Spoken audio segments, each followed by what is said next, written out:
Part है improvement in food resources, खाद्य संसाधनों में सुधार, खाद्य संसाधनों में सुधार, खाद्य संसाधनों में सुधार। ठीक है, खाद्य संसाधनों में सुधार। ठीक है, तो आप लोगों को पता है कि भारत क्या है, विश्व का, भारत क्या है, विश्व का सबसे अधिक जनसंख्या वाला देश है। भारत क्या है, विश्व का सबसे ज्यादा जनसंख्या वाला देश है। ठीक है, लेकिन भारत में जो भारत का जो क्या है क्षेत्रफल है, वो विश्व में कितने नंबर पे आता है, 7वें नंबर पे। कौन से नंबर पे आता है, 7वें नंबर पे। यानी कि हमारे पास जो क्षेत्रफल है, जो जगह है, वो 7वें नंबर की है, तो जनसंख्या भी 7वें नंबर की होनी चाहिए थी ना, लेकिन कौन से नंबर की है, पहले नंबर की। तो हमारे देश में जो खाद्यान्न की चुनौती है वो बहुत ज्यादा महत्वपूर्ण है। ठीक है, तो यहाँ पे जो आपका पार्ट है इंप्रूवमेंट इन फूड रिसोर्सेज, जो खाद्य संसाधन है। ठीक है, खाद्य संसाधन में जो खाद्य सामग्री है, जैसे क्या है, अरे अनाज है, दलहन है, सीरियल्स, ठीक है, या फल फ्रूट सब्जियां, ड्राई फ्रूट्स, ठीक है, भेड़ पालन, मछली पालन, ये सारे किसमें आते हैं, किसमें आते हैं, ये कृषि में आते हैं। किसमें आते हैं, कृषि में आते हैं। और कृषि से ही हम खाद्यान्न जो क्या है खाद्य संसाधन है, उसको हम कृषि में ही, कृषि के द्वारा ही उसमें सुधार ला सकते हैं, है ना। तुम्हारे पेट के लिए चाहिए ना, है आग लगी हुई है पेट में, सबके पेट में आग लगी हुई है नहीं लगी हुई है ना, हाँ। लेकिन अगर खाना नहीं मिलेगा तो आग लग जाएगी, है हाँ। तो खाना बहुत जरूरी है, और सिर्फ खाना नहीं है, सिर्फ पेट भर दिया वही काफी नहीं है। कैसा खाना चाहिए, न्यूट्रिशियस फूड चाहिए, न्यूट्रिशियस, यानी कि जिसमें पोषक तत्व क्या हो, भरपूर हो, भरपूर मात्रा में क्या हो, पोषक तत्व मिले हुए हो। आज बात समझ में। तो जो खाद्य संसाधन है, why to raise food production, भोजन का जो उत्पादन है, ठीक है, खाद्यान्न का जो उत्पादन है, वह क्यों बढ़ाना चाहिए, पहला क्वेश्चन है। इंक्रीजिंग पॉपुलेशन, जो भारत की जनसंख्या है वो बहुत ज्यादा बढ़ रही है, ठीक है। How to raise food production, food production को कैसे बढ़ा सकते हैं, सस्टेनेबल प्रैक्टिसेस। अगर आपने सोचा अभी कि नहीं हमें तो ज्यादा उत्पादन चाहिए और खूब सारा यूरिया डाल दिया, खूब सारे फर्टिलाइजर डाल दिए, कहाँ, खेतों में, तो वो क्या होगा, कुछ समय के लिए तो आपका खेतों में उत्पादन दुगना हो जाएगा, ठीक है। लेकिन एक समय ऐसा आएगा कि जो जमीन यानी कि कृषि योग्य जो भूमि है वो सस्टेन नहीं कर पाएगी, वो बंजर हो जाएगी। क्या हो जाएगी, बंजर हो जाएगी।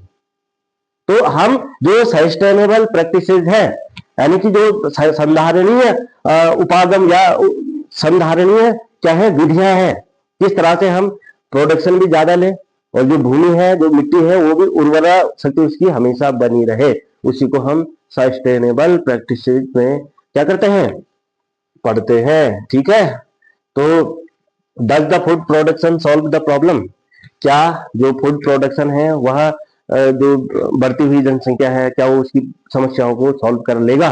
तो कुछ क्वेश्चन हमारे दिमाग में बहुत सारी चीजें आती है कि हमने माना फूड प्रोडक्शन कर दिया तो क्या वही काफी है? तो simply increasing grain production for storage in warehouses cannot solve the problem of malnutrition and hunger. तो हमने प्रोडक्शन कर दिया, और क्या वह अनाज जो है प्रत्येक व्यक्ति तक पहुंच रहा है, या प्रत्येक व्यक्ति तक क्या है पोषक तत्वों से भरपूर जो भोजन है वो क्या पहुंच रहा है कि नहीं पहुंच रहा है ना। People should have money to purchase food, माना प्रोडक्शन हो गया, क्या हो गया, प्रोडक्शन कर दिया, है ना।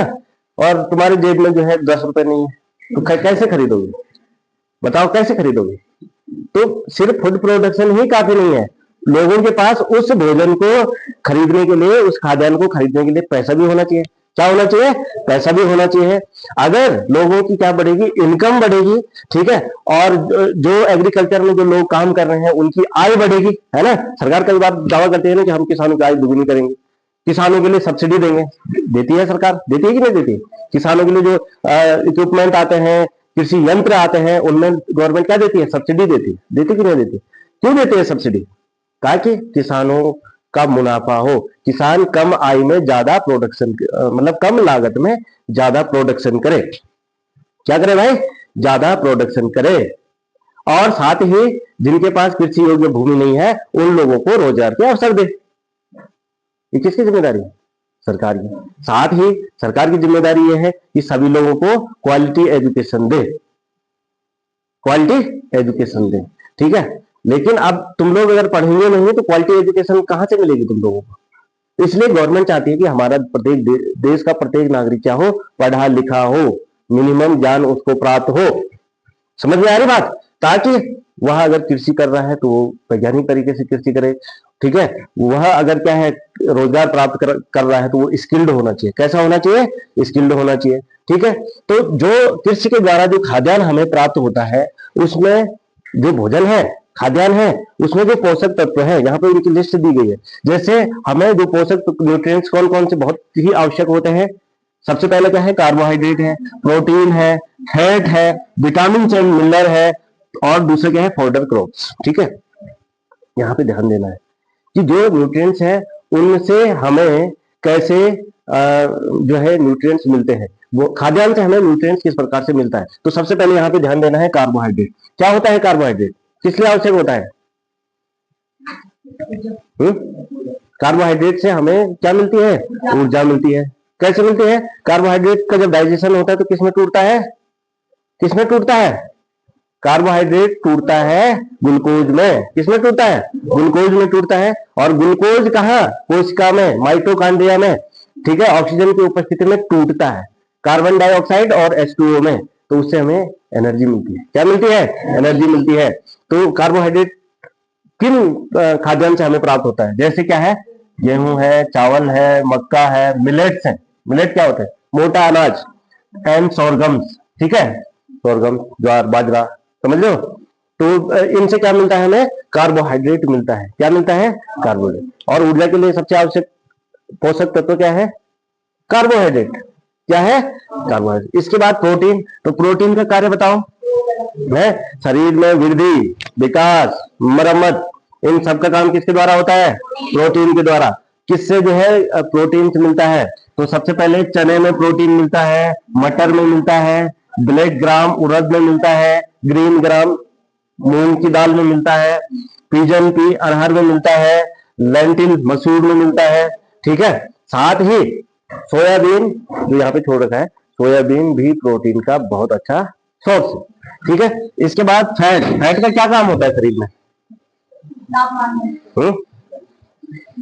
वसा का शरीर में सबसे महत्वपूर्ण काम होता है टेम्परेचर का रेगुलेशन। यानी कि अभी बाहर कितनी बहुत ज्यादा ठंड हो रही है ना, तभी हमारा शरीर ठंडा तो नहीं हो रहा। जो टेम्परेचर है वो रेगुलेट है ना, 37 डिग्री सेंटीग्रेड, है ना। और बाहर अगर टेम्परेचर 50 डिग्री सेंटीग्रेड हो गया तो शरीर का तापमान भी 50 हो जाएगा। शरीर का तापमान 40 से ऊपर चला जाए तो उसको खतरा हो सकता है, उसको भयंकर बुखार हो जाएगा, समझ लो। लेकिन बहुत ज्यादा गर्मी भी होगी तब भी टेम्परेचर मेंटेन रहता है, बहुत ज्यादा ठंड भी है तब भी टेम्परेचर मेंटेन रहता है। तो जो ये फैट है, इसकी जो परत होती है स्किन के नीचे, वो क्या करता है? इंसुलेशन का काम करता है। आपने देखा होगा जो ध्रुवीय भालू होते हैं या जंगली जानवर है, उन्होंने रजाई ओढ़ी है क्या? रजाई भेजते तो उनके लिए यहाँ से है, रजाई कंबल भेजता है क्यों दीपिका? है ऐसे नहीं बोला भालू भालू अंकल हम भेज रहे हैं क्या, कंबल भेज रहे हैं, ऐसा बोलते हो क्या? नहीं भेजते ना। तो वो लोग मतलब वो जानवर जीवित कैसे है ना, है? क्योंकि आप देखोगे जो जानवर होते हैं ना, या हम लोगों ने तो अपने आप को अनुकूलित कर लिया है, जैकेट पहन लिया, ये पहन लिया, सब कुछ पहन लिया, हम तो फैट ना भी हो उतना तो इससे थोड़ा रेगुलेट कर रहे हैं बॉडी को, ठीक है। लेकिन जो जानवर होते हैं उनके शरीर में सर्दियों में फैट की मोटी लेयर जमा हो जाती है ताकि वो सर्दी से बचे रहे, और गर्मियों में वो लेयर थोड़ा पतली हो जाती है, समझ लो। यानी कि यहाँ तक कि जो ध्रुवीय भालू जो बर्फ में रहते हैं वो कैसे जीवित रहते हो, है ना। तो ये सारा किसका कमाल है? फैट का। दूसरा काम जो फैट का होता है, महत्वपूर्ण जो काम है, वह है जब माना कार्बोहाइड्रेट शरीर में नहीं है, ठीक है, तो ऊर्जा कहाँ से मिलती है? तब जो फैट है इससे ऊर्जा मिलती है। यानी कि डायरेक्ट एनर्जी कार्बोहाइड्रेट से मिल रही है, लेकिन अगर कार्बोहाइड्रेट नहीं मिला, माना आप 10 दिन तक भूखे हैं, तब कहां से एनर्जी मिलेगी? शिवदेव सुमन कितने दिनों तक भूखा रहे? 84 दिनों तक। उन्होंने कुछ खाया तो नहीं है ना, लेकिन वो जिंदा कैसे रह गए 84 दिनों तक? तो उनके शरीर में जितना भी फैट रहा होगा वो सारा 84 दिनों तक डिजोल्व हुआ। तो फैट का ये काम होता है। तो फैट कहाँ से मिलता है? सोयाबीन से मिलता है, ग्राउंड नट मूंगफली से मिलता है, उससे तिलहनों से मिलता है, कस्टर्ड से मिलता है, मस्टर्ड से मिलता है, लाइन सीड से मिलता है, सनफ्लावर से मिलता है, घी से मिलता है, मक्खन से मिलता है। ये क्या है? फैट के वसा के क्या है? स्रोत है। इसी तरह से विटामिन एंड मिनरल, जो विटामिन है इनका भी शरीर में क्या है? बहुत ही महत्वपूर्ण रोल होता है, क्योंकि शरीर इनको खुद क्या नहीं करता? सिंथेसाइज नहीं करता। इनको भोजन में लेना जरूरी होता है विटामिन। ठीक है, विटामिन की खोज किसने की थी? फंक ने। किसने की थी? फंक ने। विटामिन कितने प्रकार के होते हैं? Vitamin A, vitamin B, vitamin C, vitamin D, vitamin E, vitamin K. ठीक है, ये विटामिन के प्रकार हैं। आपके पास कई बार क्वेश्चन आता है कि कौन सा विटामिन वाटर सोल्यूबल है? तो वाटर सोल्यूबल सिर्फ 2 ही विटामिन है। कौन कौन से? विटामिन बी और विटामिन सी। ठीक है, 2 ही वाटर सोल्यूबल है, बाकी विटामिन फैट सोल्यूबल है। Vitamin A, vitamin D, vitamin E, vitamin के, ये फैट सोल्यूबल होते हैं। क्या होते हैं? वसा घुलनशील होते हैं। समझ रहे हो? और जो मिनरल्स है, खनिज लवण है, खनिज लवण, ठीक है, जिसमें लोह, आयरन, पोटेशियम, कैल्शियम, मैग्नीशियम, ठीक है, फास्फोरस, ठीक है, सल्फेट, फास्फेट, ये जितने भी मिनरल्स हैं जो शरीर में सिंथेसाइज होते हैं और जो नहीं होते। तो मिनरल्स में जितने भी मिनरल्स हैं इनका सोर्स क्या क्या है? ये कहाँ से हमको मिलता है? ये कहाँ से मिलता है? सबसे ज्यादा कहाँ से मिलता है? वेजिटेबल से मिलता है। ठीक है, जो आपके मसाले हैं उनसे मिलता है, और जो फ्रूट्स हैं उनसे मिलता है। इसी तरह से जो फोडर क्रॉप्स है इसमें, जैसे बारसीम है, ओट्स है, सूडान ग्रास है। फोडर मतलब चारा, चारे के लिए जिनका प्रयोग करा जाता है। चारे के लिए, किसके लिए? चारे के लिए। चारे से क्या मिलेगा? चारा किसके लिए यूज होगा? पशुओं के लिए। पशुओं से हमें क्या क्या मिलेगा? दूध। दूध में क्या होता है? प्रोटीन। ठीक है, मक्खन है, उसमें क्या मिलेगा? वसा। क्या मिलेगा? वसा, न्यूट्रिएंट्स। ठीक है, मक्खन खाएगा। हाँ, लस्सी। लस्सी पी किसी ने? सबने पी होगी। हाँ। तो जो फसल है, क्रॉप्स, अलग अलग प्रकार की फसलें होती है। Different crops require different climatic condition. ठीक है, अलग अलग जो फसलें होती हैं उनके लिए अलग अलग क्लाइमेटिक कंडीशन चाहिए। जैसे यहाँ पे क्या है, उस अलग अलग फसलों के लिए टेम्परेचर अलग अलग चाहिए। जैसे धान, धान किसमें ज्यादा उत्पादन होता है? गर्मियों में। गेहूं किसमें होता है? सर्दियों में। ठीक है, फोटो पीरियड्स, यानी कि किसी किन्हीं किन्हीं फसलों के लिए प्रकाश की आवश्यकता बहुत ज्यादा होती है, किन्हीं को कम होती है। For their growth and completion of their life cycle, जो क्या है, खाद्यान्न है, यानी कि जो फसलें हैं उनको अपनी लाइफ साइकिल, अपना जीवन काल पूर्ण करने के लिए अलग अलग कंडीशन चाहिए। किन्हीं फसलों को तापमान की ज्यादा आवश्यकता होती है, किन्हीं को तापमान की कम होती है। ठीक है, और किन्हीं फसलों को प्रकाश की बहुत ज्यादा आवश्यकता होती है, किन्हीं को कम होती है ना। तो यह है जो मेन टाइप है, जो मेन क्या है, प्रकार है किसके? फसलों के। कौन कौन से हैं? पहली फसल खरीफ, क्या है? खरीफ, लिख लीजिए इसको। और दूसरी रबी। और ये रवि वहां वाला नहीं है, जसपुर वाला रवि नहीं है। आप तो इसका मत रहे कि तू फसल है। फसल नहीं है बेटा, तू इंसान है। ये फसल का नाम है रवि क्रॉप। रबी की फसलें, खरीफ की फसलें। तो जो खरीफ की फसलें हैं यह वर्षा काल में उगाई जाती है। कहाँ? वर्षा, रेनी सीजन में क्या करी जाती है? उगाई जाती है। ठीक है, जैसे धान हो गया, सोयाबीन हो गया, पिजन पी हो गया, मक्का हो गया, ये सारे क्या है? खरीफ की फसलें हैं। किसकी फसलें हैं? खरीफ की। ठीक है, वर्षा काल या ग्रीष्म काल जब शुरू होता है, ग्रीष्म के बाद वर्षा काल शुरू होता है ना, वर्षा ऋतु शुरू होती ना, तो उस सीजन में इन फसलों को उगाया जाता है, खरीफ की फसलों को। अब उदाहरण लिख दीजिए, सोयाबीन लिखो, पिजन पी लिखो, मक्का लिखो, धान लिखो, और भी जो तुमने अपने घरों में बोते हो साथ में, धान के साथ में और क्या क्या बोते हो उनको लिस्ट करके बनाओ। ठीक है, they are grown from June to October, ये टाइम लिख दो। जून से अक्टूबर माह में इसका क्या होता है? टाइम पीरियड होता है, अक्टूबर। ठीक है, जून से अक्टूबर में यह इसकी फसलों को उगाया जाता है। इसकी फसलों को क्या किया जाता है? उगाया जाता है। समझ में आ रही बात?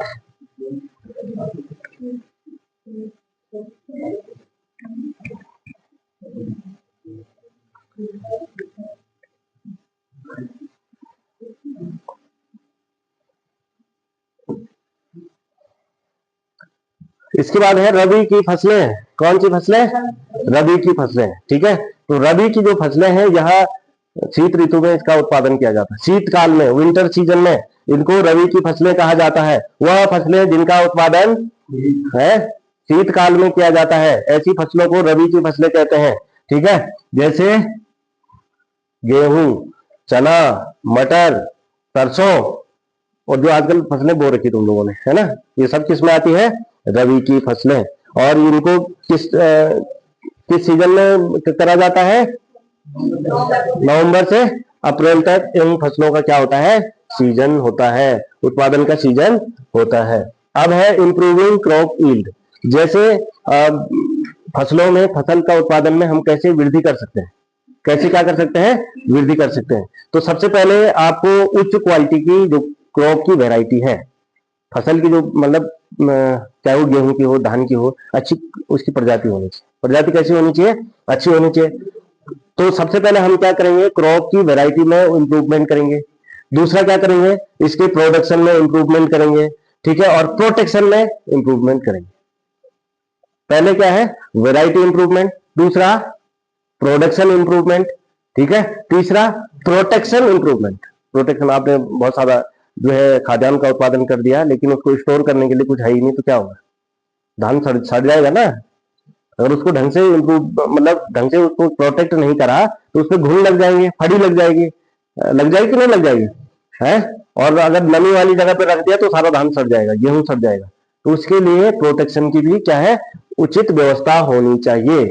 ठीक है, तो जो वेराइटी इंप्रूवमेंट है उसके क्या क्या कारक हो सकते हैं? टू गेट हायर यील्ड, ऐसी वेराइटी का उत्पादन करना है जिससे कि ज्यादा उत्पादन हो सके। हमें क्या है? ज्यादा उत्पादन मिल सके कम एरिया में। ठीक है, माना ये क्या है? गेहूं है, गेहूं की बाली है। अगर हम ऐसे गेहूं का उत्पादन कर रहे हैं जिसकी बाली इतनी छोटी है तो उत्पादन कम होगा ना। लेकिन अगर आप ऐसे गेहूं का उत्पादन कर रहे हैं जिसका पेड़ का साइज तो कम है लेकिन बाली का साइज क्या है? इतना बड़ा है, तो क्या होगा? प्रोडक्शन ज्यादा होगा, यील्ड हमें क्या मिलेगी? ज्यादा मिलेगी, क्वांटिटी ज्यादा मिलेगी। तो हमें ऐसे वैरायटी को क्या करना चाहिए? उसका उत्पादन करना चाहिए, ऐसी वैरायटी को इंप्रूवमेंट। और ऐसी वैरायटी का इंप्रूवमेंट किया जाता है कृषि विज्ञान केंद्रों में। कहाँ किया जाता है? कृषि विज्ञान केंद्रों में। अगर आपको इसके बारे में ज्यादा जानकारी लेनी है तो आप चिन्यालीसौड़ के कृषि विज्ञान केंद्र में विजिट कर सकते हो। समझ लो वहां क्या क्या कौन कौन सी वैरायटी है। ठीक है, सारा आपको बता दिया जाएगा। अलग अलग प्रकार की वैरायटी आपको क्या क्या करी रहेगी? डिस्प्ले में लगाई रहती वहां कि गेहूं की कौन कौन सी वैरायटी है जिससे ज्यादा उत्पादन हो सकता है, धान की कौन कौन सी वैरायटी है। ठीक है, तो कभी हम एजुकेशनल टूर के लिए भी वहां जा सकते हैं। हम ले गए, कई बार बच्चों को ले गए वहां। तो अलग अलग प्रकार के क्या है वहां पर? वेराइटी, अलग अलग वेराइटी वहां पर क्रॉप्स है। ठीक है, समझ रहे हो ना? इम्प्रूव्ड क्वालिटी यानी कि जिसका वैज्ञानिक रूप से इम्प्रूव करा गया हो उसे। ठीक है, वाइडर एडेप्टेबिलिटी, बहुत सारे क्रॉप्स या बहुत सारी जो फसलें होती हैं वो क्या होती है? जल्दी से बीमारी ग्रस्त हो जाती है। लेकिन हमें ऐसी वैरायटी का चुनाव करना चाहिए जो आसानी से कहीं पर भी एडेप्ट हो जाए। अगर हम उसको कहा उन्नयन में भी बो रहे हैं तो वहां भी अच्छा उत्पादन हो, और चिन्यालीसौड़ में भी उसकी बुआई कर रहे हैं तो वहां भी अच्छा उत्पादन हो, यानी कि उसकी एडेप्टिव अनुकूलता अधिक हो। ठीक है, बायोटिक एंड एबायोटिक रेजिस्टेंस होना चाहिए उसमें, यानी कि बायोटिक एबायोटिक रेजिस्टेंस, समझ रहे हो ना अभी? यानी कि मानो उसमें जीवाणु विषाणु नीरज खड़ा हो। जो क्वालिटी है ना, जो वेराइटी इंप्रूवमेंट है, इसमें क्या क्या होना चाहिए? बताओ बताओ भाई, कौन कौन सी फसलों को बोना चाहिए? किसके साथ बात कर रहा था? तो है कर तो रहा था, पीछे से खींच रहा था कोई है? तो नहीं कर रहा था तो समझ में क्यों नहीं आ रहा? चल बैठ जा, इधर ध्यान दो। ठीक है, तो ये क्या है? वेराइटी को इंप्रूव करने के लिए किस वेराइटी को हमने अडॉप्ट करना है, किस वेराइटी को हमने क्या करना है? अपने लिए क्या करना है? अडॉप्ट करना है। ठीक है, किस वेराइटी को हमने बोना है जिससे हमें अधिक उत्पादन हो। ये नहीं कि परंपरागत वो धान बो ही रहे हो, उसी को बोते जा रहे हो। हमने ऐसी फसल का सिलेक्शन करना है जिसकी न्यूट्रिशनल वैल्यू ज्यादा हो, प्रोडक्शन वैल्यू ज्यादा हो। ठीक है, आसानी से जो रोगग्रस्त ना हो, ऐसी वैरायटी का क्या करना है? सिलेक्शन करना है। ठीक है, तो crop variety improvement, for improvement in variety hybridization and genetic modification is done. ये दिख रहा है आपको? यहाँ पे कुछ वेराइटीज है। ये यहाँ पे ये गेहूं की वेराइटी है SD 2932, ये वेराइटी का नाम दिया गया। तो क्या हो गया हाइब्रिडाइजेशन। जैसे क्या होता है, माना अलग अलग प्रकार की क्रॉप्स है, अलग अलग प्रकार की वैरायटी है, किसकी, गेहूं की अलग अलग प्रकार की प्रजाति है। तो आपने क्या करना है, एक जो हाई यील्ड जो देती है और एक जो जिसकी न्यूट्रिशनल वैल्यू तो ज्यादा है लेकिन प्रोडक्शन कम है, तो आप इन दोनों को क्या कर देंगे, आपस में संकरित कर देंगे, वैज्ञानिक विधि के द्वारा क्या कर देंगे, आपस में संकरित। तो पॉलिनेशन की प्रोसेस पता है ना, पॉलिनेशन किसके द्वारा होता है, अलग अलग विधियों से होता है। तो आपको आर्टिफिशियल पॉलिनेशन के द्वारा ये मॉडिफिकेशन कर सकते हो। तो क्या होगा, आधा जो गुण है वो किससे आ जाएंगे, अधिक न्यूट्रिशनल वैल्यू के प्रजाति के आ जाएंगे, और आधा जो गुण है किसके आ जाएंगे, हाई यील्ड के है। तो इनके बीच की एक नई प्रजाति जन्म लेगी, ठीक है, जिसको हाइब्रिड कहते हैं, जिसको क्या कहते हैं, हाइब्रिड कहते हैं। ठीक है, तो आजकल ज्यादा से ज्यादा फसलों में हाइब्रिड की जो वैरायटी है फसलों की उसका यूज किया जाता है, और जिससे कि क्या हो गया, प्रोडक्शन काफी बढ़ गया। ठीक है, उच्च क्वालिटी के आपको क्या मिल रहे हैं, टमाटर देखे होंगे आप लोगों ने। तो टमाटर आप जो घरों में हम टमाटर लगाते हैं वो सड़ जाते हैं आसानी से, सड़ते कि नहीं सड़ते, वो बहुत दिनों तक मतलब 2-3 दिन में खराब भी हो जाते हैं। लेकिन जो मार्केट से टमाटर आ रहा है वो तो कई दिनों तक खराब भी नहीं होता है, बिल्कुल लाल लाल टमाटर है, लाल भी रहता है, क्वालिटी का भी रहता है, और बहुत दिनों तक खराब भी नहीं। तो हाइब्रिड जो इसमें हाइब्रिडाइजेशन कर सकते हैं, जेनेटिक मॉडिफिकेशन कर सकते हैं, यानी कि उसके जीन में मॉडिफिकेशन कर सकते हैं, जीन में क्या कर सकते हैं, मॉडिफिकेशन कर सकते हैं। अब है हाइब्रिडाइजेशन होता क्या, ये आपको बहुत सारी यहाँ पे तरकारियां दिख रही है, दिख रही कि नहीं दिख रही है, सब्जियां, फल सब्जियां दिख रहा है कि नहीं दिख रहा है। तो क्या है, इनके बीच क्या कराते हैं, क्रॉसिंग कराते हैं, संकरण करवाते हैं। क्या कराते हैं, संकरण, अलग अलग वैरायटी के बीज संकरित कर लो, एक हाइब्रिड बीज जो है निकलेगा। जैसे जो गाय है ना, कौन सी गाय, जर्सी गाय, देखिए जर्सी गाय, जर्सी गाय का यूज क्यों करते हैं हम, दिखने की तो वो बेकार होती है, वो जो कन्ना होता है उसका ऐसे फ्लैट होता है कि नहीं होता, बद्दी से लगती है। और जो हमारी घरेलू गाय है दिखती तो बहुत अच्छी है घरिया तो अच्छी नहीं लगती, घर में सुंदर लगती है जो हमारी घरेलू गाय है ना। लेकिन जो जर्सी है वो बेढंगी होती है, फिर भी हम उसको पालते हैं। क्यों पालते हैं बताओ, क्योंकि जर्सी गाय क्या है, एक हाइब्रिड प्रजाति की गाय है। ठीक है, और यह जो गाय होती है यह दूध देने के लिए माहिर है, समझ रहे हो। जो हमारी घरेलू गाय 2-3 लीटर एक दिन में देगी, वो 20-30 लीटर दे देगी, अगर उसको खान पान सही कर देंगे हम तो कितने 20-30 लीटर तक दे देगी। तो किसके द्वारा हमने इसका वो करा है, हाइब्रिड प्रजाति बना दी।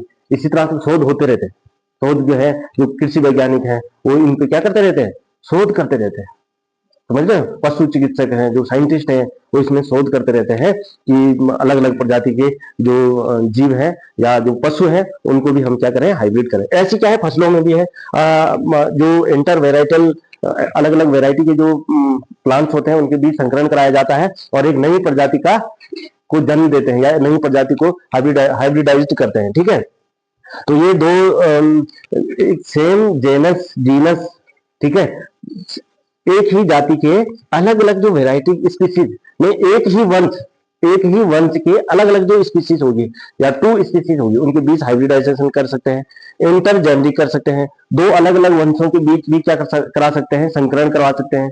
किसके बीच संकरण करवा सकते हैं भाई, हिमांशु खड़ा हो, किन किन प्रजातियों के बीच संकरण करा सकते हैं,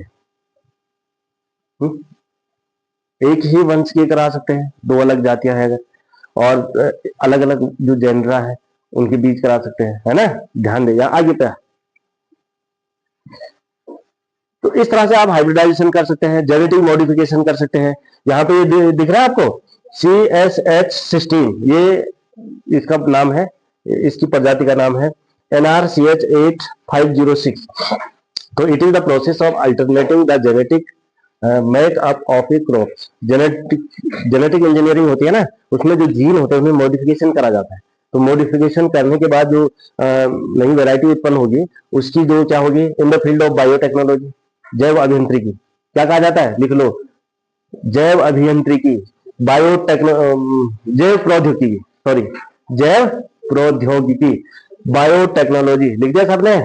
हाँ, GM crops stand for genetically modified crops, GM crop पूरा नाम जेनेटिकली मॉडिफाइड क्रॉप्स।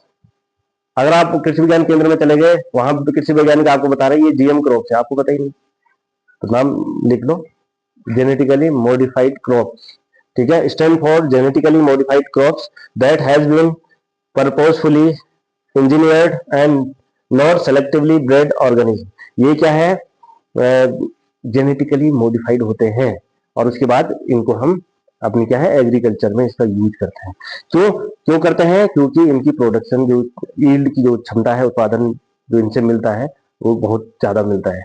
एक ट्रेडिशनल जो वैरायटी है और एक जो मॉडिफाइड वैरायटी है उसमें बहुत अंतर होता है, समझ लो। तो इसी क्रॉप प्रोडक्शन मैनेजमेंट, अब यहाँ पे ये ध्यान देना है आप लोगों को, जो क्रॉप का प्रोडक्शन है यानी कि जो फसल उत्पादन है उसका प्रबंधन करना बहुत महत्वपूर्ण है। उसका क्या करना महत्वपूर्ण है, प्रबंधन, ठीक है। तो सबसे पहले क्या है, nutrient management, irrigation, cropping patterns. तो पहला क्या है, न्यूट्रिएंट मैनेजमेंट। न्यूट्रिएंट का मतलब पोषक तत्वों का प्रबंधन, पोषक तत्वों का प्रबंधन, ठीक है, पोषक तत्वों का प्रबंधन। अब पोषक तत्व जो है वो फसलों के लिए भी जरूरी है। आप चाह रहे हो कि हमें सारा पोषक तत्व चाहिए, कार्बोहाइड्रेट भी चाहिए, प्रोटीन भी चाहिए, और जो इसका उत्पादन कर रहे हैं उनको कुछ नहीं चाहिए, है पत्थर के ऊपर उगा दो सरसों। क्यों भाई साहिल, तेरा बस चले तो तू यहाँ फील्ड में उगा देगा पत्थरों के बीच में, क्यों? तो जो फसलें हैं उनको भी न्यूट्रिएंट्स की आवश्यकता होती है, पोषक की आवश्यकता होती है, समझ रहे हो, पोषक तत्वों की आवश्यकता होती है। तो उसका प्रबंधन, जैसे घरों में आप क्या करते हैं, जैसे गेहूं बोने से पहले घरों में क्या करते हैं, गोबर डालते कि नहीं डालते हैं? जब पूरे गांव के लोग पटियाली में आए रहते हैं एक दूसरे का, क्या बोलते हैं उसको, क्या है बोला है मवार्थ, मवार्थ मतलब गोबर। गोबर क्या है, खाद है, कैसी खाद है, जैविक खाद है, और इससे क्या मिलते हैं, पोषक तत्व। क्या मिलता है, पोषक तत्व। हालांकि वो लोग पढ़े लिखे नहीं है, क्यों भाई कन्हैया, हालांकि वो लोग क्या नहीं है, पढ़े लिखे नहीं है, लेकिन वो ये जरूर जानते हैं कि ये खाद डालने से उत्पादन ज्यादा होगा। अब क्यों होगा ये तो नहीं पता, लेकिन ये पता है कि खाद, ये जो जैविक खाद है ये डालने से उत्पादन ज्यादा होगा, है। और कुछ लोग क्या करते हैं, जो जिनको जानकारी उनको बता दे यूरिया डालो जी, है, और दादी जी गई और पूरा कट्टा एक ही नाली में खरीद डाल के आ गई, है। तो जो शिक्षा है किसकी, एग्रीकल्चर की, जो क्रॉप मैनेजमेंट की, ये बहुत जरूरी है कि कितने एक पूरे एरिया में कितनी जैविक खाद डालनी है, कितने फर्टिलाइजर्स डालने हैं। अभी बताऊंगा फर्टिलाइजर और जो मैन्योर होती है उसमें क्या डिफरेंस होता है, ठीक है। बहुत काम की चीज है सबके लिए। तो पहला क्या है, न्यूट्रिएंट मैनेजमेंट, पोषक तत्वों का प्रबंधन। दूसरा इरिगेशन, सिंचाई भी उतनी महत्वपूर्ण है, ठीक है। और क्रॉपिंग पैटर्न, क्रॉपिंग पैटर्न समझ रहे हो आप, कि आपने कितने एरिया में कितनी क्रॉप का वो करना है, पैटर्न क्या होगा, है ना। या आपने धने एक साथ बो दिया बहुत सारा प्लांट्स, तो क्या वो उतनी ग्रोथ कर पाएगा। तो पैटर्न एक बहुत जरूरी व्यवस्था है, किसके लिए, क्रॉप प्रोडक्शन मैनेजमेंट के लिए, ठीक है। तो जो जैसे न्यूट्रिएंट्स है, तो पौधों के लिए हम लोग खुशकिस्मत हैं कि पौधों को आधे ज्यादा न्यूट्रिएंट्स जो है गैसों से मिल जाता है, ठीक है। और सबसे ज्यादा मेन क्या होता है पौधों के लिए, कार्बन। सबसे मेन क्या होता है, कार्बन। तो कार्बन कहाँ उपस्थित होता है, हवा में। किस रूप में, कार्बन डाइऑक्साइड के रूप में, ठीक है। ऑक्सीजन कहाँ उपस्थित होता है, हवा में। किस रूप में, ऑक्सीजन के रूप में, ठीक है। नाइट्रोजन भी हवा में है, लेकिन नाइट्रोजन को डायरेक्ट पौधे नहीं ले सकते हैं, उसके लिए नाइट्रोजन साइकिल का यूज होता है, ठीक है। इसी तरह से वाटर, ठीक है, वाटर भी क्या है, न्यूट्रिशन का एक बहुत महत्वपूर्ण फैक्टर है, ठीक है। तो वाटर कहाँ से मिलता है, हाइड्रोजन ऑक्सीजन से मिलता है। तो वाटर क्या है, नेचुरली क्या होता है, हमारे पास भगवान ने आपको वाटर नेचुरली दिया हुआ है। अब आपने मैनेजमेंट करना है उसका। पानी तो आपके पास है, नदियों में है, नालों में है, कुओं में है, अंडरग्राउंड वाटर है, ठीक है, ठीक है, और झीलों में है, समुद्र में है। हालांकि समुद्र में पानी ऊपर तो नहीं चढ़ा सकते हैं, है चढ़ा सकते हो क्या, क्यों भाई चढ़ा सकते हो क्या, चढ़ाने की जरूरत नहीं है, हमारे पास ऑलरेडी बहुत पानी है। लेकिन आपको उसका मैनेजमेंट करना है, यानी कि पाइपलाइन, अगर यहाँ तो हमारे लिए पीने के लिए पानी नहीं हो रहा है, तो फसलों के लिए कहाँ से होगा। तो मैनेजमेंट नहीं है, क्या नहीं है, मैनेजमेंट नहीं है। तो उसके लिए भी फसलों का पैटर्न अलग अलग, ऐसी जहां पे पानी की मात्रा कम है वहां उस प्रकार की फसलें बोनी पड़ेगी आपको, है ना। जैसे मिलेट्स होते हैं, मोटा अनाज, मोटे अनाज को पानी की बहुत कम आवश्यकता होती है। इसलिए जो ये रौतल नगरी है ना, इधर रौतल जसपुर, ये खास कर रौतल अग्नि वाली जो नगरी है, ये मोटे अनाज के लिए फेमस है, ठीक है। किसके लिए, कोदा झंगोरा है, कोदे झंगोरे के लिए, और दलहनों में किसके लिए, गहत के लिए, ठीक है, छेनी के लिए ये फेमस है। क्यों है? क्योंकि यहाँ पानी कम है, तो यहाँ पे कौन सी फसलें होगी? मोटा अनाज होगा। यहाँ पे क्या होगा? मोटा अनाज है। तो ये है। तो वाटर कहाँ से मिलता है? हाइड्रोजन ऑक्सीजन का कंपोनेंट है। वाटर से क्या मिलता है? हाइड्रोजन मिलता है, ऑक्सीजन मिल जाता है, प्लांट को मिल जाता है। इसी तरह से जो मिट्टी है उसमें माइक्रो मैक्रो मैक्रो मतलब बृहद जो क्या होते हैं? मिनरल्स होते हैं।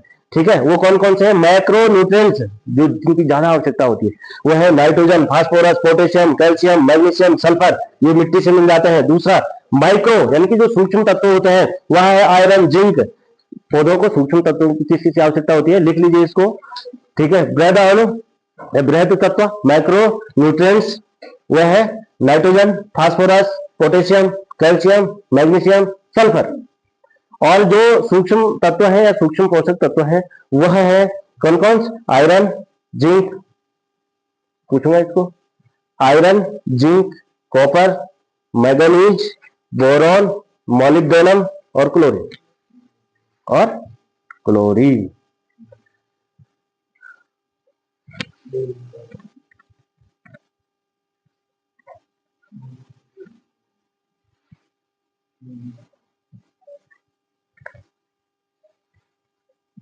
लिख दिया।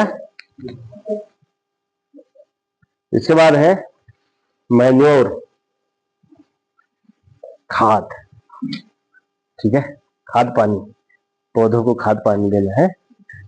तुम्हें को नहीं खाना खाद पानी, पौधों को भी चाहिए। जब पौधों में खाद पानी जाएगा तब वो तुम तक आएगा। तो ये है जो मैन्योर है, it is prepared by, prepared मतलब उत्पादन किया, बनाया जाता है, by the decomposition of animal excreta and plant waste. Manure help in enriching soil with nutrients and organic matters and increasing soil fertility. Manure, ठीक है, खाद, समझ रहे हो? तो ये खाद है, लिखिए इसमें। यह पशुओं का जो क्या होता है? वेस्ट या उत्सर्जी पदार्थ होता है पशुओं के द्वारा। उत्सर्जी का मतलब क्या हुआ? यहाँ पर गोबर क्या है? वेस्ट है, यानी कि उत्सर्जी पदार्थ है। किसका? पशुओं का। पशुओं की यूरिन क्या है? उत्सर्जी पदार्थ है ना? तो उसे उसके डिकम्पोजिशन से प्लांट का जो वेस्ट होता है, प्लांट का वेस्ट हम लाते हैं ना, प्लांट पशुओं के नीचे डालते हैं, कुछ घास घूस या ये फिरूल वतर है, फिरूल डालते कि नहीं डालते? तो पशुओं के लिए गद्दे का काम भी करता है। और दूसरा काम क्या करता है? दूसरे उसको जब सड़ाने डालते हैं तो खाद का काम भी करता है ना? तो उसका जो वेस्ट होता है इससे इसको बनाया जाता है। तो ये क्या है? ऑर्गेनिक है। क्या है ये? ऑर्गेनिक है। ठीक है, यहाँ जो मिट्टी है उसको इनरिच करता है, किससे? न्यूट्रिएंट्स, पोषक तत्वों से इनरिच करता है, परिपूरित करता है। ठीक है, दूसरा क्या करता है? जहाँ जो मिट्टी की फर्टिलिटी है, उपजाऊ क्षमता को बढ़ाता है। उपजाऊ क्षमता को क्या करता है? बढ़ाता है। साथ ही जो मिट्टी है, सोयल है, उसको नम बनाए रखता है, नमी बनाए रखता है उसमें। ठीक है, तो इसके जो एडवांटेज है यानी कि जो फायदा है मैन्योर के, वो है यह क्या है? ऑर्गेनिक मैटर है। अभी बताया ना क्या? कैसा है? जैविक है। क्या है? जैविक। आजकल जो जैविक फसलों का जो उत्पादन होता है ना, वह उसकी जो फल सब्जियां हैं वो 5 स्टार होटलों में उसकी बहुत ज्यादा डिमांड है, क्योंकि सबको ऑर्गेनिक खाना है। क्या खाना है? रासायनिक खाद का उपयोग जो करते हैं उससे नुकसान हो सकता है। मैं ये नहीं कह रहा हूँ कि होता ही होता है, लेकिन हो सकता है। लेकिन जो ऑर्गेनिक खाद है उससे जो उत्पादन आप करोगे उसकी वैल्यू बहुत अच्छी होती है, स्वास्थ्य के लिए लाभकारी होता है। और आप 5 स्टार होटलों में जाओगे, इसकी बहुत अच्छी डिमांड मिलती है, बहुत अच्छा पैसा मिलता है। समझ रहे हो? और तुम तो खाते हो ऑर्गेनिक, तुम तो वैसे भी 5 स्टार लोग हो। क्यों है कि नहीं है? अगर आप खुद उत्पादन करो गोबर डाल के, रासायनिक खाद मत डालो, तो जो तुम खा रहे हो वो तो 5 स्टार खाने हुआ ना तुम्हारा। तो आप मेरे ताली बजा दो कि हम 5 स्टार खा रहे हैं। ठीक है, तो जो आप लोग क्या कर रहे हैं, जो आप लोग स्वयं का उत्पादन कर रहे हैं, वो नहीं जो आपको मिलता है, वो नहीं, जो आप स्वयं उत्पादन करते हो, सिर्फ गोबर डाल के उत्पादन करते हो। ठीक है, और उसकी जो सब्जियां हैं, उसका जो अनाज है, उसको जब आप खाते हो तो वो शुद्ध जैविक है। शुद्ध क्या है? जैविक है। उससे क्या होगा? तुम्हें अच्छा, तुम्हारे स्वास्थ्य के लिए बहुत अच्छा होता है। ठीक है, वो नहीं जो चाउमीन मोमो जाके खा रहे हैं ना बच्चे आजकल, वो सिर्फ बाहरी दिखावा है। किसी का शरीर फूल गया तो उसको तंदुरुस्त नहीं कहते। समझ रहे हो ना? तंदुरुस्त तुम लोग हो जो अपना उत्पादन कर रहे हैं और तब उसको खा रहे हैं, ठीक है। यानी कि तुम्हारे अंदर सारा क्या जा रहा है, ऑर्गेनिक मैटर जा रहा है, ऑर्गेनिक खाद्यान्न जा रहा है, ठीक है। इसलिए आप लोगों को क्या करना चाहिए, क्या करना चाहिए, ऑर्गेनिक खेती करनी चाहिए, ठीक है। हाँ, यह मिट्टी की उपजाऊ क्षमता को बढ़ाता है। क्यों क्यों भाई, मिट्टी की उपजाऊ क्षमता को बढ़ाता है। यह सोयल का जो स्ट्रक्चर है उसको इंप्रूव करता है, ठीक है। दूसरा क्या है, यह वाटर होल्डिंग कैपेसिटी बढ़ाता है मिट्टी को। आप गमले में जब मिट्टी रखोगे ना, तो नॉर्मली अगर आप उसमें ये खाद नहीं डालोगे तो आप सुबह डाला पानी, शाम को पानी उड़ जाएगा। लेकिन अगर आप उसमें गोबर डालते हो तो क्या होगा, जो आपने सुबह पानी डाला था, हम 3-4 दिनों तक वो नम बना रहेगा उस गोबर के कारण, उस मैन्योर के कारण। या मिट्टी की वाटर होल्डिंग कैपेसिटी को बढ़ाता है। क्या बढ़ाता है, वाटर होल्डिंग, यानी कि नम बनाए रखता है मिट्टी को, जो कि पौधों के लिए बहुत आवश्यक होता है, समझिए। लास्ट है, in clay soil help in drainage and in avoiding water logging. जो ऐसी मिट्टी है, अब वाटर होल्डिंग कैपेसिटी तो बढ़ा रहा है, लेकिन वो क्या करे, मिट्टी के अंदर पानी को भी ज्यादा सोखने का प्रयास करेगा। अगर वहां पे क्या है, नॉर्मल जो मिट्टी है, तो वो क्या होगा, उसके अंदर एकदम पानी भर जाएगा और वाटर लॉगिंग यानी जल भाव हो जाएगा। लेकिन ऐसी मिट्टी में जो पानी है वो धीरे धीरे अंदर को रिसता जाएगा, ठीक है, क्योंकि मिट्टी के अंदर वाटर होल्डिंग कैपेसिटी बिल्ड हो रही है ना। ये इस मैन्योर के फायदे हैं। किसके फायदे हैं, मैन्योर। टाइप ऑफ मैन्योर, इसके भी अलग अलग प्रकार हैं, इसके भी क्या है, अलग अलग प्रकार है। तो जो खाद है उसके 2 प्रकार लिख लीजिए, है। पहली है कंपोस्ट और दूसरा है कंपोस्ट, या इसको वर्मी कंपोस्ट भी कह सकते हैं, ठीक है। कंपोस्ट या वर्मी कंपोस्ट। वर्म समझा आप लोगों ने, वर्म क्या होता है, कीड़ा। तो कौन सा कीड़ा होता है किसानों का मित्र, गोल वाला कीड़ा, कौन, केंचुआ। केंचुआ मेरा साथी, किसानों का साथी। क्यों कहा जाता है उसको किसानों का साथी, क्योंकि यहाँ वेजिटेबल वेस्ट होता है, एनिमल रिफ्यूज होता है, डोमेस्टिक वेस्ट होता है, सीवेज का वेस्ट होता है, और इरेडिकेटेड वीड्स होते हैं। इनको क्या करा जाता है, एक गड्ढे में डाला जाता है और उसमें बहुत सारे वर्म्स छोड़ दिए जाते हैं। तो ये वर्म्स क्या करते हैं, इनकी एबिलिटी होती है उसको खा करके, और उसको क्या कर देते हैं, डिकम्पोज करके उसको इतनी अच्छी खाद बना देते हैं जो कि फसल उत्पादन के लिए है बहुत ही बढ़िया होता है, बहुत ही क्या होता है, बढ़िया होता है। तो क्योंकि इसमें किसका प्रयोग करा जा रहा है, इस कंपोस्ट खाद को बनाने के लिए वर्म्स का उपयोग किया जा रहा है। किसका उपयोग किया जा रहा है, वर्म्स का। आपने देखा होगा जो गोबर के हमारे ढेर लगाए रहते हैं, क्या बोलते हैं उसको, मोल धो बोलते हैं। नाम भी बड़े अजीब अजीब रख रखे यार पुराने लोगों ने, अब नाम बदल दो उनका, है गोबर का ढेर या मल धो जो बोलते हैं उसको, है बोलते हैं ना।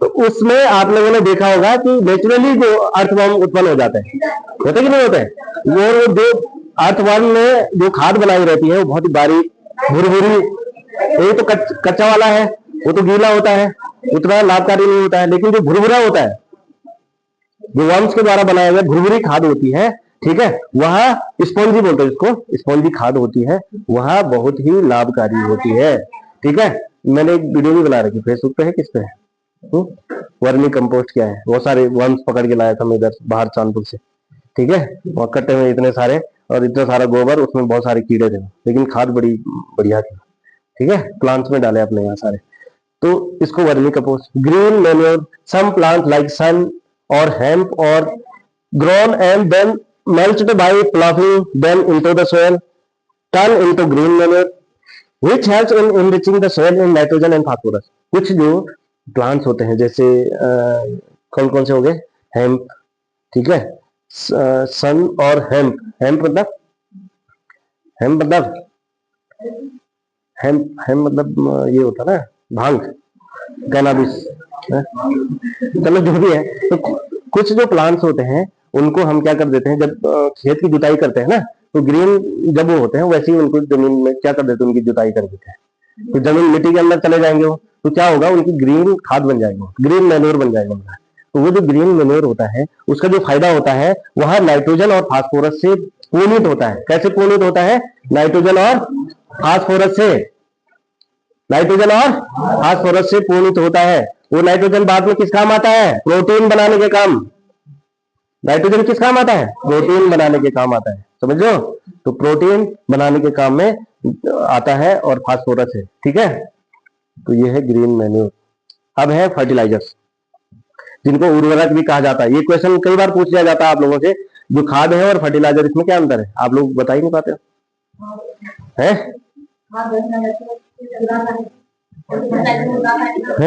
तो सबसे पहली बात है कि जो खाद होती है वह क्या है? जैविक है। वो क्या है? जैविक है। और जो फर्टिलाइजर होते हैं ये रासायनिक पदार्थों से बनाए जाते हैं और फैक्ट्रियों में बनाए जाते हैं। कहाँ बनाए जाते हैं? Fertiliser are commercially produced plant nutrients किसके लिए बनाए जाते हैं? पादप पोषक तत्वों के लिए बनाए जाते हैं। और यह पौधों को क्या सप्लाई करता है? Nitrogen, phosphorus. Nitrogen, phosphorus, sulphur supply करता है पौधों को, ठीक है। किसके किस रूप में? रसायन के रूप में। जैसे यूरिया लाते हो ना आप लोग, यूरिया खाद लाते हो, मतलब किसानों को दिया जाता है, सरकार सब्सिडी के द्वारा दिया जाता है, ठीक है। तो है, हाँ, चीनी जैसी। खाना मत उसको कभी, है यूरिया को खा मत लेना कभी, है सीधे हमारे खाया था, खाया भूल से मत खाना, सीधे तुम्हारा जो सिस्टम है ना, कौन सा, लीवर, किडनी, सेकंडों में डैमेज कर देगा।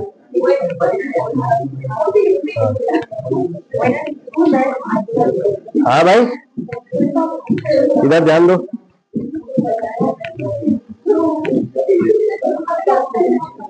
अरे हो गया। तो जो खाद है, ठीक है, ये किसके द्वारा बनाया जाता है? जैविक वेस्ट के द्वारा, ठीक है। तो मैन्योर दो प्रकार का है, एक है वर्मी कंपोस्ट या कंपोस्ट, तो दूसरा क्या है? ग्रीन मैन्योर, ठीक है। अब है फर्टिलाइजर्स, ठीक है। तो जो फर्टिलाइजर्स हैं ये क्या प्रोवाइड कराते हैं फसलों को?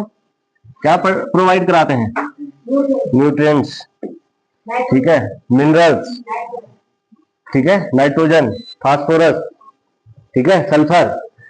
एडवांटेज क्या है फर्टिलाइजर के? फर्टिलाइजर का उत्पादन कहाँ होता है? फैक्ट्रियों में। कहाँ? फैक्ट्रियों में। तो इसका जो एडवांटेज है, यहाँ इससे जो पौधों में ग्रोथ बहुत जल्दी होती है, ठीक है, और जो न्यूट्रिएंट्स है वो आसानी से पौधों को प्राप्त हो जाते हैं, ठीक है। तो पौधे इससे क्या हो जाते हैं? हेल्दी हो जाते हैं, ठीक है। और डिसएडवांटेज इसका क्या हो सकता है? बार बार इसका यूज करने से यहाँ जो भूमि की उर्वरा शक्ति है, उपजाऊपन है, उसको प्रभावित कर सकता है। उसको क्या कर सकता है? प्रभावित कर सकता है, ठीक है। और इससे जो है वाटर पॉल्यूशन हो सकता है। क्या हो सकता है? वाटर पॉल्यूशन हो सकता है। तो मैन्योर जो कि जैविक खाद होती है, ठीक है, इसमें दो प्रकार का, एक है कंपोस्ट या उसमें वर्मी कंपोस्ट, ठीक है। दूसरा क्या था?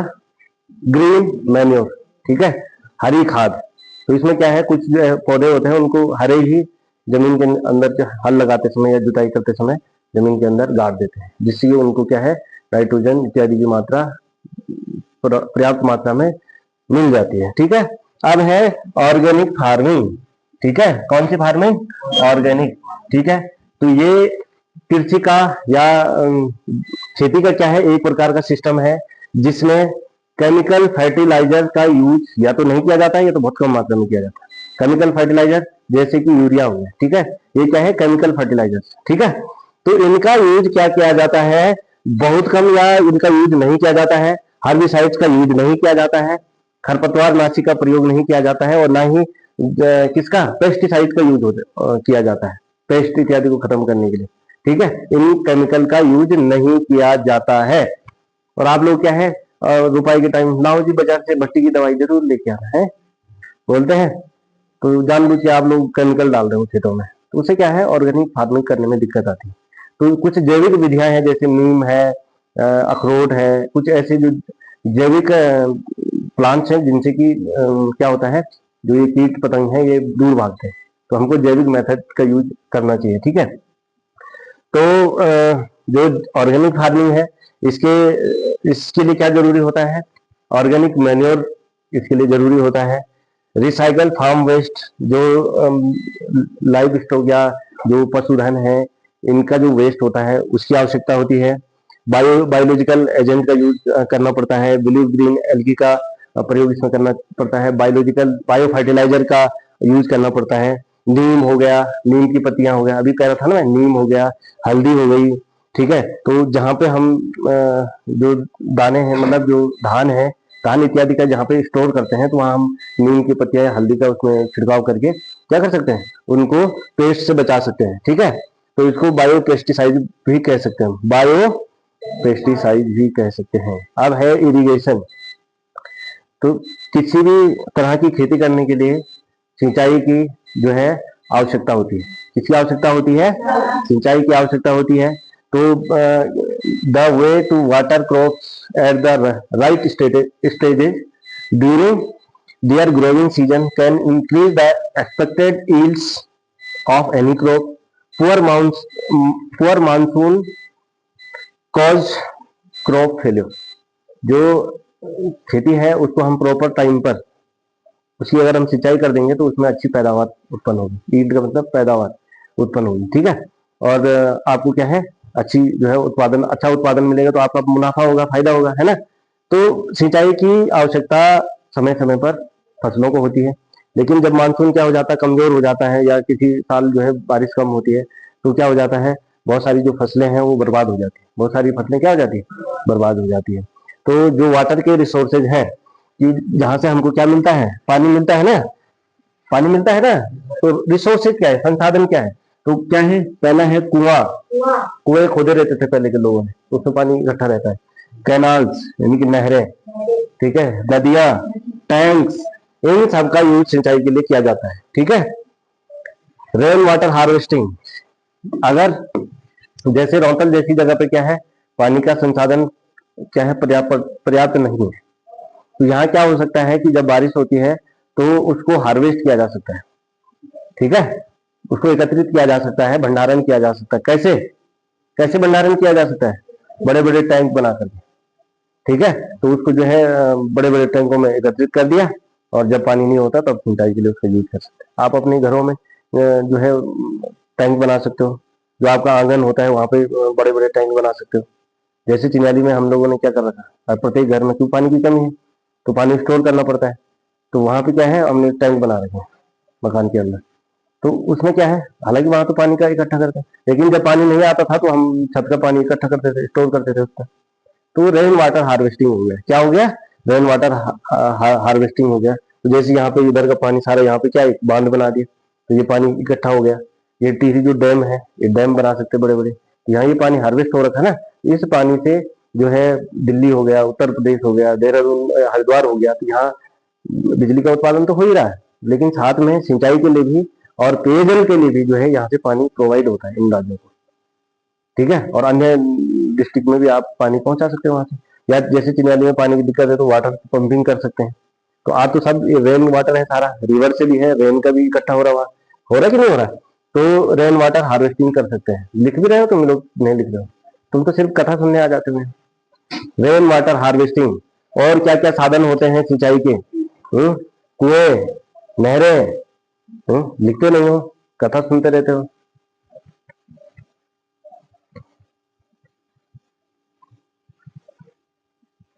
तो कुएं हैं, नहरें हैं, नदियां हैं और टैंक्स हैं, ठीक है। तो इसका यूज हम कर सकते हैं। अब है क्रॉपिंग पैटर्न्स। जो फसलें हैं उनका उत्पादन हम किस प्रकार कर सकते हैं। तो जो फसल की बुआई है वो एक निश्चित पैटर्न पे हम लोग करते हैं। किस पे करते हैं? निश्चित पैटर्न में। तो यहाँ पे कुछ पैटर्न दिए गए हैं, ये देख सकते हो आप लोग। Mix cropping, growing two or more crop simultaneously on the same piece of land. Mix cropping, मिश्रित खेती, मिश्रित फसलें। तो क्या होता है, जैसे हमने फसल बो दी है, जैसे हमने गेहूं की फसल बो दी, साथ में उसमें मटर भी डाल, तो मिश्रित खेती हो गई ना। तो ये क्या है कि एक जो सेम पीस ऑफ लैंड होता है, एक माना एक खेत है, उसमें आप क्या करेंगे, दो या दो से अधिक फसलों को एक साथ क्या करते हैं, उसकी खेती एक साथ करते हैं, उसको मिक्स क्रॉपिंग कहते हैं। इसके बाद है इंटर क्रॉपिंग। क्या है? Inter cropping, growing two or more crop simultaneously on the same field in a definite pattern. ये तो एक साथ बुआई कर दी मिक्स क्रॉपिंग में, बीच बीच में, ठीक है। लेकिन जो इंटर क्रॉपिंग है, यहाँ पे क्या है, एक फील्ड है, खेत है, ये क्या है भाई, क्या है ये खेत है ना, तो यहाँ पे क्या है, माना इतने पे हमने गोभी की बुआई कर दी, यहाँ पे शकरकंद की बुआई कर दी, यहाँ फूल गोभी, यहाँ बंद गोभी की बुआई कर दी, तो ये क्या है, इंटर क्रॉपिंग हो गई। एक निश्चित पैटर्न में एक ही खेत में अलग अलग क्रॉप उगाना, तो ये इंटर क्रॉपिंग हो गया। ये हो गया मिक्स क्रॉपिंग, 3 प्रकार की फसलों का पैटर्न यहाँ पे दिया गया है, ठीक है। एक है मिक्स क्रॉपिंग, ठीक है, दूसरा है, तो लिख क्यों नहीं रहा है, पहला है मिक्स क्रॉपिंग मिश्रित खेती या इंटर क्रॉपिंग, ठीक है, अंतर फसलीकरण, ठीक है। और ये है क्रॉप रोटेशन, यानी कि अलग अलग प्रकार की फसलों की बुआई करना। तो जो है growing of different crops on a piece of land in a pre plan succession, ठीक है।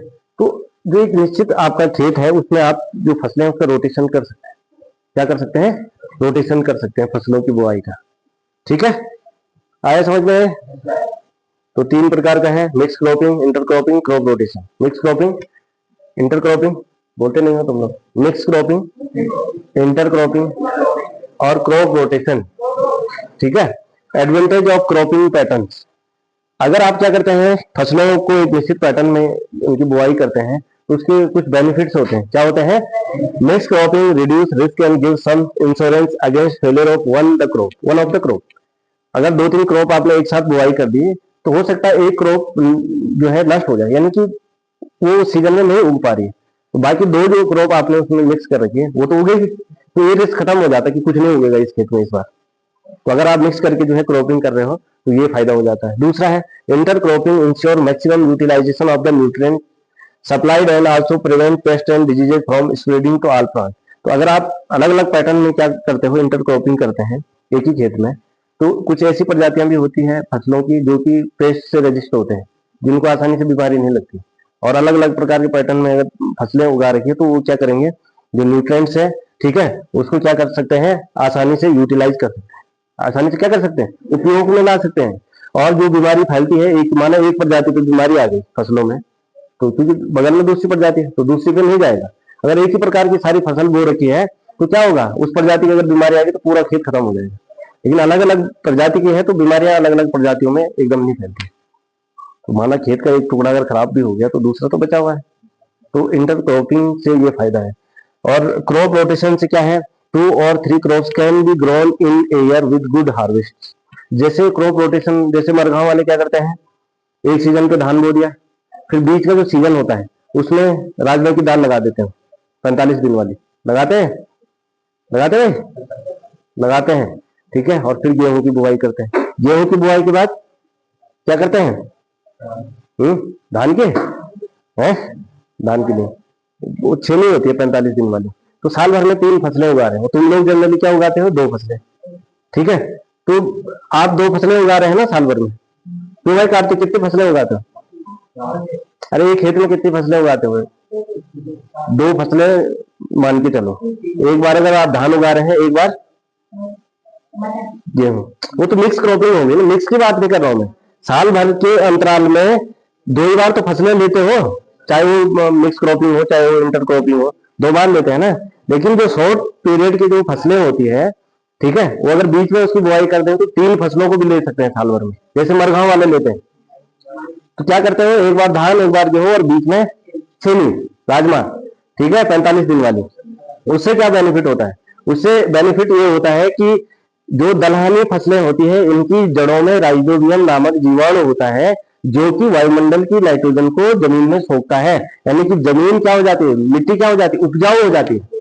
दलहनी फसलों को एक बार खेतों में जरूर उगाना चाहिए, ठीक है। तो उससे क्या होगा, जमीन की उपजाऊ क्षमता बढ़ेगी, फिर आप उसमें और फसलें बोओगे तो फिर उसमें क्या होगा, फायदा होगा। क्या होगा, फायदा होगा। अब है क्रॉप प्रोटेक्शन मैनेजमेंट, ठीक है, फसलों की सुरक्षा का प्रबंधन। तो क्यों फसलों की सुरक्षा अगर आप नहीं करेंगे तो क्या होगा, कीड़े खा जाएंगे, जंगली जानवर खा जाएंगे, बंदर खा जाएंगे, है, खरपतवार उगेगा तो जो न्यूट्रिशन तुम्हारे फसलों को मिलना चाहिए वो खरपतवार ले लेंगे, तो खरपतवार नाशी का यूज, ठीक है। तो जिस फील्ड में आप क्या कर रहे हैं, खेती कर रहे हैं, उसमें लार्ज क्वांटिटी में क्या है, वीड्स होते हैं वो उत्पन्न हो जाते हैं, इंसेक्ट होते हैं, डिजीज लग जाती है। तो unwanted plants in the cultivated field, जो खरपतवार होते हैं, वीड्स होते हैं, ये फसलों का नुकसान करते हैं। क्यों करते हैं? क्यों करते हैं भाई? अरे जो फसलों को जो खान पान लगना चाहिए था ना मिट्टी से, वो इनमें चला जाता है, और वो किसी काम के होते नहीं हमारे। तो इसलिए जो वीड्स हैं उनको हटाना बहुत जरूरी होता है। तो सबसे पहले जो खेती करने में सबसे बड़े चैलेंज क्या होते हैं? एक तो है खरपतवार, लिख लीजिए। दूसरा है कीट पतंग। तीसरा है बीमारियां। अब इनका मैनेजमेंट करना है। तो जैसे वीड्स है, अनवांटेड प्लांट जो फील्ड में उग रहे हैं, तो इनको आपने क्या करना है, जो जो ये खरपतवार होते हैं, यहाँ जो हमारा पौधा होता है उसकी ग्रोथ को कम कर देते हैं। जो इंसेक्ट होते हैं, यह पौधे की जड़ों को, तने को और पत्तियों को कट कर देते हैं, ठीक है, और पौधे के बहुत सारे पार्ट्स को या फ्रूट्स को या स्टेम को नष्ट कर देते हैं। ये बहुत नुकसानदायक होते हैं फसलों के लिए, ठीक है। जैसे टिड्डा हो गया, ठीक है, ये सारे इंसेक्ट क्या होते हैं, बहुत नुकसान करते हैं फसलों को। डिजीज, जो डिजीजेज हैं, चाहे वो बैक्टीरिया जीवाणु के द्वारा हो, चाहे वो फंजाई के द्वारा हो, कवकों के द्वारा हो, चाहे वो किसके द्वारा हो, वायरस के द्वारा होता है, जो कि ट्रांसमिट होती है मिट्टी के द्वारा, पानी के द्वारा और हवा के द्वारा। ऐसी बीमारियों से हमको क्रॉप का क्या करना चाहिए? प्रोटेक्शन करना चाहिए। क्या करना चाहिए भाई? प्रोटेक्शन करना चाहिए, ठीक है। अब है, पहला है कंट्रोल ऑफ वीड्स। जो वीड्स हैं उसको हम कैसे कंट्रोल करें? तो इस प्रकार के ये दिख रहा है आपको, ये वीड्स दिख रहे हैं आपको? हाँ, तो weeds control method, mechanical method. जैसे आप रुपाई लगाते हैं, कुछ दिनों बाद आप उसकी निराई करने, नहीं बोलते न्यो बनना, हाँ, न्यो बनना, तो वो मैकेनिकल मेथड है। जो खरपतवार है उसको हटाने का मैकेनिकल मेथड है। जैसे गुड़ाई करते हैं ना गेहूं की, ठीक है, मंडुए की, करते हैं कि नहीं करते हैं? तो जो एक्स्ट्रा उसमें प्लांट होते हैं उनको हाथ से निकाल के हटा दिया जाता है। शिवराज, तू बड़ा कहानी सुन रहा भाई, मेन पॉइंट लिखो, ठीक है। तो मैकेनिकल मेथड से कर सकते हैं, किससे कर सकते हैं? और प्रिवेंटिव मेथड से कर सकते हैं। तो जो प्रॉपर सीड बेड प्रिपरेशन कर सकते हैं, टाइमली जो है खेतों की जुताई करनी है, ठीक है। Intercropping and crop rotation, intercropping और क्रॉप रोटेशन से भी इन खरपतवारों को हम हटा सकते हैं, वीड्स को हटा सकते हैं। अब है पेस्ट, ठीक है। तो हमें ऐसी वेराइटीज का उपयोग करना चाहिए जो कि पेस्ट के प्रति रेजिस्ट होते हैं। अब हमने ऐसी फसलों का उत्पादन कर लिया है, ऐसी प्रजाति का उत्पादन कर लिया है जो क्या होती है, पेस्ट के प्रति क्या होती है, रेजिस्ट होती है, यानी पेस्ट उसको नुकसान नहीं कर सकते। तो प्रिवेंटिव मेजर्स अगेंस्ट पेस्ट है, यूज ऑफ रेजिस्टेंट वेराइटीज का प्रयोग करना है, समर प्लाउइंग करनी है, fields are ploughed deep in summer to destroy weeds and pest. तो आप लोगों ने देखा होगा जब खेतों में बहुत सारे वीड्स उत्पन्न हो जाते हैं तो आप खेत की जुताई कर देते हैं। खेत की जब गहरी जुताई करते हैं तो ये वीड्स सारे उखड़ जाते हैं और सूख जाते हैं, उखड़ जाते हैं, तो करते हैं नहीं करते हैं? फिर 2-3 बार हल लगाते हैं, 2-3 बार जुताई क्यों करते हैं? एक ही बार जो करते हैं, 2-3 बार इसलिए करते हैं ताकि उसमें जितने भी पेस्ट है या जितने भी उसमें अनवांटेड चीजें हैं वो सारी क्या हो जाए, हट जाए, सारी क्या हो जाए, हट जाए। तो ये है भाई, ठीक है। अब है स्टोरेज ऑफ ग्रेन्स, अंडा है, अंडे का अनाज का भंडारण। तो जो ये सबसे बड़ी चुनौती होती है सरकार के पास भी, किसानों के पास भी, और जो छोटे छोटे काश्तकार होते हैं उनके पास भी, कि जिस चीज का आपने उत्पादन करा है उसको कैसे सुरक्षित रखें आप। अभी हम दाल को घरों में रखते हैं तो उनमें क्या लग जाते हैं, टेरू लग जाते हैं, फड़ी लग जाती है, लगते हैं कि नहीं लगते? तो उनसे घुन लग जाते हैं, लगते हैं। तो ये चूहे काट लेते हैं अगर ढंग से कमरा नहीं है, चूहे बर्बाद कर देते हैं, करते कि नहीं करते? तो ये तो हो गए बायोटिक फैक्टर। क्या हो गए? अब कुछ एबायोटिक फैक्टर है जिससे कि ये ग्रेन खराब हो जाते हैं। जैसे माना आपने नमी वाली जगह पर रख दिया तो अंकुरित हो जाएंगे टाइम में, खराब हो जाएंगे, फफूंद लग जाएगी। टेम्परेचर, जहां पर टेम्परेचर अगर ज्यादा है, आपने देखा होगा गर्मियों में ये कीड़े ज्यादा लगते हैं, सर्दियों की अपेक्षा गर्मियों में जो खाद्यान्न होता है उस पर कीड़े ज्यादा लगते हैं, लगते कि नहीं लगते? तो ये एबायोटिक फैक्टर क्या है, टेम्परेचर और मॉइस्चर, इसे बचाना है आपको, ठीक है। और बायोटिक फैक्टर में क्या काम है, इंसेक्ट हो सकता है, रोडेंट्स हो सकते हैं, चूहे हो सकते हैं, ठीक है, फंजाई हो सकता है, फंजाई कवक लग सकती है, ठीक है, माइट्स हो सकते हैं, माइट छोटे छोटे कीड़े, तो कीट छोटे छोटे, ठीक है, बाइट, घुन इत्यादि, ठीक है, घुन, टेरू और इनको माइट्स कहा जाता है। और बैक्टीरिया, बैक्टीरियल इन्फेक्शन हो सकता है उसमें, उससे खराब हो सकते हैं। तो इससे क्या हो सकता है, जब इनसे जो ग्रेन आपने उत्पादन किया जिसका वो बेस्ट क्वालिटी का था, लेकिन इनमें से अगर उसको कोई दिक्कत हो गई तो क्या होगा, उसकी क्वालिटी कम हो जाएगी, उसका वेट लॉस हो जाएगा। ठीक है, 50 किलो का कट्टा था, बाद में नापा तो 45 किलो, या आदत तो घुन ने खा लिया। पुअर जर्मिनेबिलिटी, अगर उसका जो भ्रूण है उसको भी अगर उसने माइट्स ने इन्होंने इंसेक्ट ने खत्म कर दिया तो क्या है, वह अंकुरित नहीं होगा। ठीक है, अंकुरन नहीं होगा, उसमें जो है कलर चेंज हो सकता है। ठीक है, तो उससे क्या होगा, कुछ ना कुछ आपको नुकसान झेलना पड़ेगा, और बड़े स्केल में है तो लाखों अरबों का नुकसान हो जाता है किसान को, होता है ना। तो preventive and control measures for storage, तो इन सब कारणों को, बायोटिक और एबायोटिक फैक्टर को मैनेज करने के लिए, इनका प्रबंधन करने के लिए हम कुछ क्या करते हैं, कंट्रोल, इनके नियंत्रण के लिए कुछ सावधानियां अपनाते हैं। तो वह है, सबसे पहले जब आप जो धान या जो आपके पास उत्पादन हुआ है खाद्यान्न का, सबसे पहले आप उसकी प्रॉपर सफाई करेंगे, ताकि उसमें कोई ना बैक्टीरिया रहे, ना वायरस रहे, ना फंजाई रहे। बिल्कुल धूप में सुखा के उसकी बढ़िया से क्लीनिंग कर देंगे। आप क्या कर देंगे, strict cleaning before storage, storage से पहले उसकी प्रॉपर सफाई होनी चाहिए। Proper drying in sunlight and then in set and fumigation before storage, जब स्टोरेज यानी कि इसका भंडारण करना है उससे पहले आपको एक तो उसकी, जब आपने उसकी सफाई कर ली उसके बाद उसकी ड्राइंग करनी है, धूप पे अच्छे से सुखाना है, थोड़ा सा भी मॉइस्चर उसमें नहीं होना चाहिए। तो धूप पे उसको खूब सुखाओगे, फिर उसको साइड में रखोगे, फिर उसमें थोड़ा सा फ्यूमिगेशन, धुआं लगाएंगे आप, धुएं से भी जो है जर्म्स खत्म हो जाते हैं। ठीक है, using chemical that can kill paste, जो ये पेस्ट होते हैं उन केमिकल को वहां रखना है ताकि वो पेस्ट खत्म हो जाए।